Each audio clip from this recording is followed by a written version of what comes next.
Palworld 1.0 is finally here, and with it comes a huge expansion to the game. I'm Benny, and today I'm going to show you how to set up a dedicated server for Palworld with GPORTAL. I've broken the video down into chapters to make finding what you're looking for easier. We're going to cover choosing a server package, using the server status screen, basic and advanced settings, how to connect to the server, and then some quick notes on mods and transferring saves.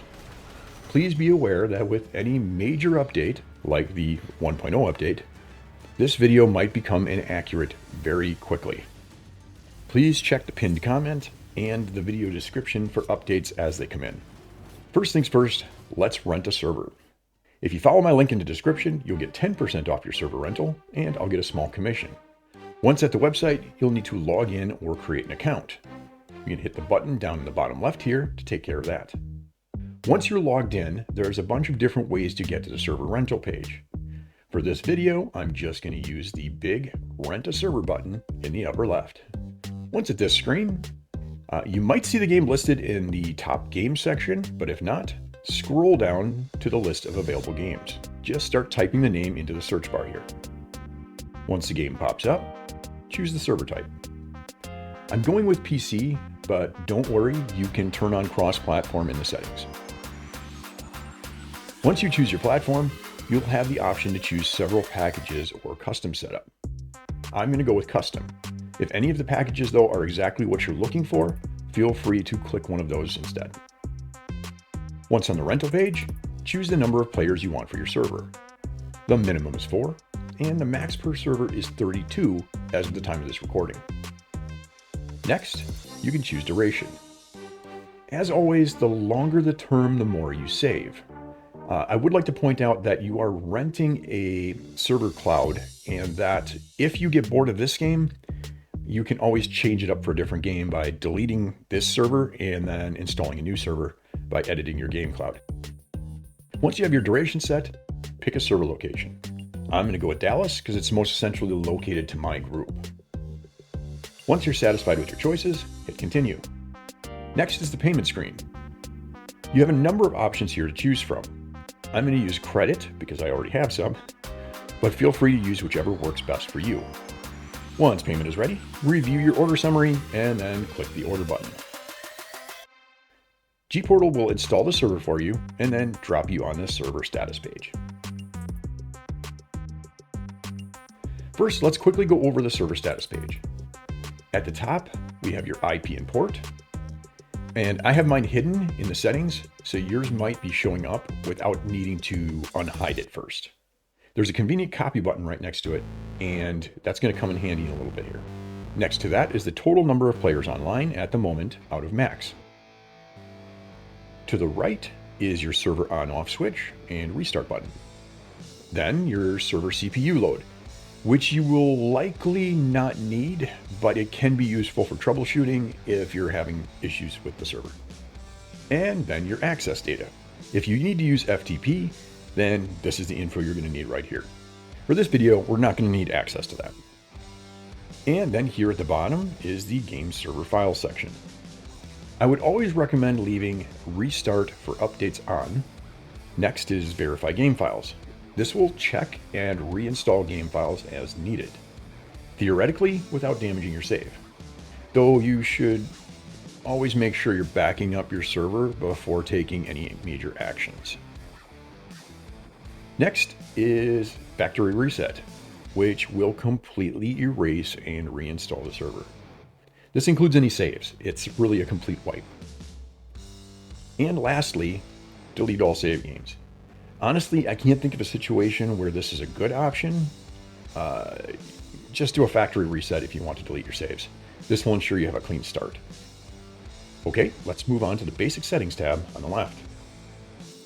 For this section of the video, we're only going to go over the basic settings and just a couple of the gameplay settings that I think should be taken into account when setting up, when doing basic setup. First is the server name and description. Set these however you like. Description really only matters if you're setting up your server to be public. Set an admin password. We won't go over admin stuff in the basic setup, but set one anyway in case you want to use it later. If you're setting up a private server, set a server password.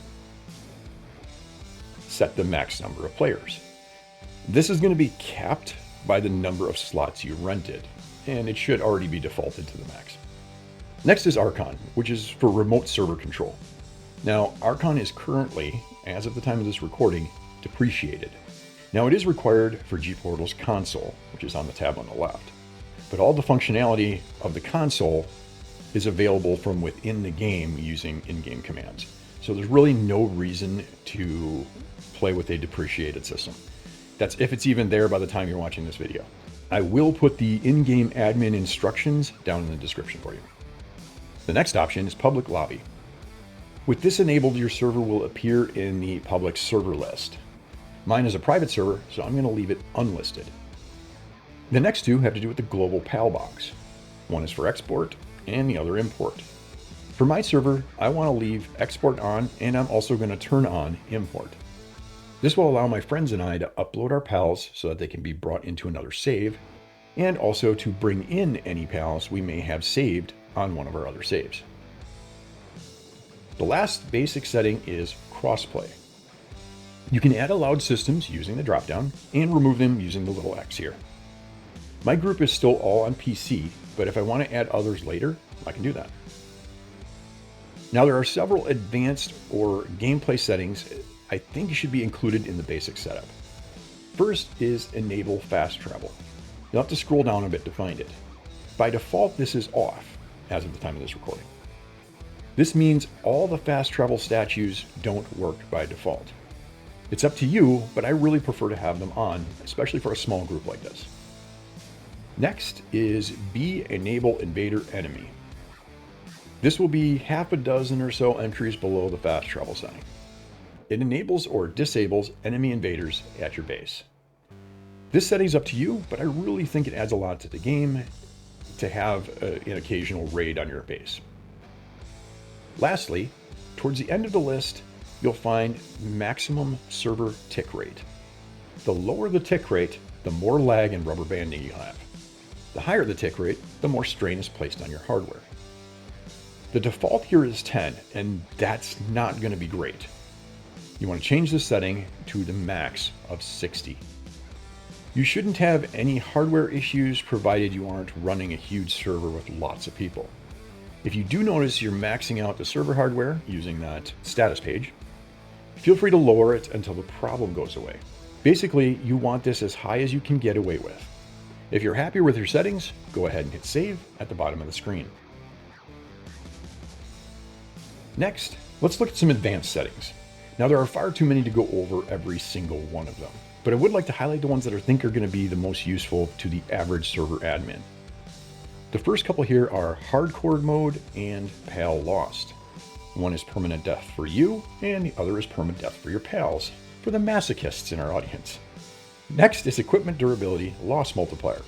For those of you who do not like weapon, armor, and tool durability, you can lower this to 0 for no durability loss, or you can lower it to anything in between. Below that is enable predator boss pal. This one will probably also default to off. To me, these monsters add a lot to the game, but that's up to you. Next are item weight and food decay rate adjustments. Both these are great adjustments for modifying difficulty. Next is the randomizer and its seed. When enabled, the randomizer will change the location of PAL spawns. It's going to kind of mix them up. It can be either regional or full world. Next is death penalty. You can set this to everything, items and equipment, just items, or nothing. Now, everything does include PALs, so just be aware of that. Now, there are several PvP related settings. Pocketpair has stated that this is only a trial feature and is not covered by support.